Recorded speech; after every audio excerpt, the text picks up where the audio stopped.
Young dynamic Pranam Devaraj ಸಾಲು ಸಾಲು ಸಿನಿಮಾಗಳಲ್ಲಿ ಬಿಸಿಯಾಗಿದ್ದಾರೆ. ಇತ್ತೀಚೆಗಷ್ಟೇ ತೆಲುಗು ಇಂಡಸ್ಟ್ರಿಗೆ ಕಾಲಿಟ್ಟಿರುವ ಪ್ರಣಮ್ ಈಗ ಸನ್ ಆಫ್ ಮುತ್ತಣ್ಣನಾಗಲು ಸಜ್ಜಾಗಿದ್ದಾರೆ. ಯಂಗ್ ಡೈನಾಮಿಕ್ ಪ್ರಣಮ್ ದೇವರಾಜ್ ಹೊಸ ಸಿನಿಮಾ ಸೆಟ್ಟೇರಿದೆ. ಇತ್ತೀಚೆಗಷ್ಟೇ ಬೆಂಗಳೂರಿನ ಬಂಡೆ ಮಹಾಕಾಳಿ ದೇಗುಲದಲ್ಲಿ ಸನ್ ಆಫ್ ಮುತ್ತಣ್ಣ ಸಿನಿಮಾದ ಮುಹೂರ್ತ ನೆರವೇರಿದೆ.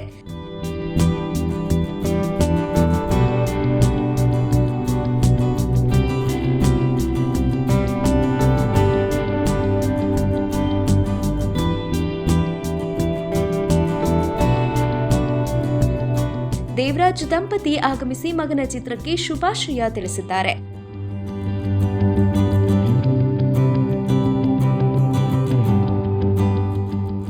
ಅಂದಹಾಗೆ ಸನ್ ಆಫ್ ಮುತ್ತಣ್ಣನಿಗೆ ಶ್ರೀಕಾಂತ್ ಹುಣಸೂರ್ ಸಾರಥಿ, ಆರ್ ಚಂದ್ರು ಹಾಗೂ ಪ್ರೇಮ್ಸ್ ಗರಡಿಯಲ್ಲಿ ಸಹಾಯಕ ನಿರ್ದೇಶಕರಾಗಿ ಕೆಲಸ ಮಾಡಿರುವ ಶ್ರೀಕಾಂತ್ ಈ ಚಿತ್ರದ ಮೂಲಕ ಸ್ವತಂತ್ರ ನಿರ್ದೇಶಕರಾಗಿ ಮೊದಲ ಹೆಜ್ಜೆ ಇಡುತ್ತಿದ್ದಾರೆ.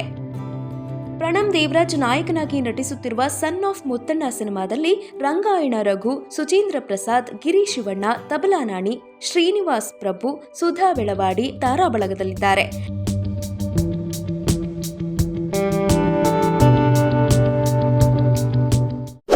Subscribe now and press the bell icon. Never miss an update.